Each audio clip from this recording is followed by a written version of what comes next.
Hi everyone, welcome back to our channel. In today's video, I'm going to show you how to remove audio from your video using Clipchamp. If you have been wondering how to remove the audio that you have just added to your videos, this tutorial is for you. So let's get started.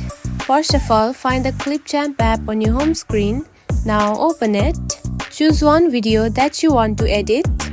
Once the video has been on your timeline track, here you can find the option of audio. Simply tap on it.